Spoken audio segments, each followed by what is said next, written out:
Assalamualaikum warahmatullahi wabarakatuh. Saya Priska Ayu Setianingtyas. Di sini saya akan menjelaskan tentang beberapa analisis dari sejarah peradaban Islam.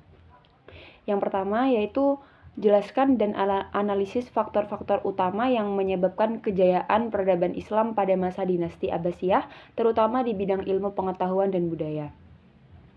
Kejayaan itu terjadi karena dorongan terhadap ilmu pengetahuan, pembangunan Baitul Hikmah, penerjemahan buku-buku asing, dan toleransi terhadap ilmuwan dari berbagai latar belakang, yang dimana dampaknya mendorong kemajuan kedokteran, matematika, filsafat, dan astronomi yang menjadi dasar peradaban Eropa dan dunia modern. Yang kedua, bandingkan pola pemerintahan dinasti Umayyah dan di Damaskus dengan dinasti Abbasiyah di Baghdad.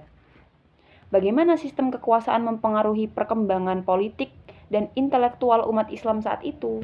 Nah, jadi dinasti Umayyah ini bersifat monarki herediter, yang dimana artinya bentuk pemerintahan yang kepemimpinannya itu diturunkan secara turun-menurun, dan stabilitas politik dengan sistem militer terpusat. Sementara itu, Abbasiyah ini mendorong pertumbuhan ilmu, budaya, dan administrasi yang berkembang terhadap berbagai etnis.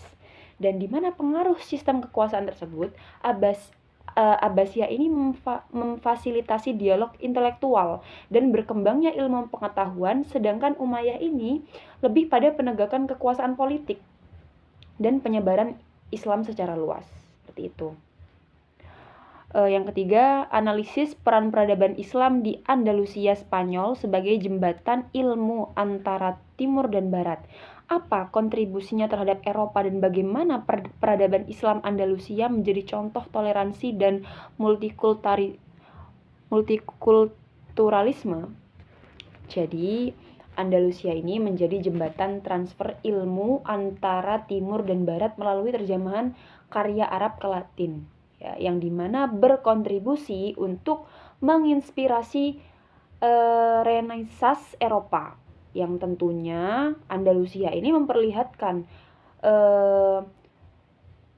koeksistensi antara Muslim, Yahudi, dan Kristen secara relatif. Secara relatif dan damai, seperti itu. Yang keempat, bagaimana pengaruh Islamisasi di wilayah Nusantara terhadap sistem sosial dan budaya lokal. Jelaskan dinamika akulturasi yang terjadi antara nilai-nilai Islam dan budaya pra-Islam. Jadi Islamisasi itu terjadi melalui perdagangan, di mana ada perdagangan, dakwah, pemerintahan, dan seni budaya, yang dimana penyebaran tersebut tidak secara paksaan. Jadi itu tidak dipaksakan, melainkan apa? Melainkan melalui pendekatan budaya dan nilai-nilai Islam yang menyatu dengan budaya lokal, seperti dalam bentuk masjid berkubah limas, tradisi selamatan, dan kesenian wayang yang diciptakan ajaran Islam, seperti itu. Dan yang terakhir yaitu uraikan penyebab utama kemunduran peradaban Islam setelah abad ke-13 Masehi, dan analisis apakah faktor eksternal dan atau internal yang lebih dominan, serta pelajaran yang bisa diambil oleh umat Islam masa kini. Jadi penyebab kemunduran peradaban Islam yaitu karena beberapa faktor. Yang pertama, faktor internal, karena perpecahan politik antara dinasti. Nah, juga lemahnya kepemimpinan dan menurunnya minat pada ilmu.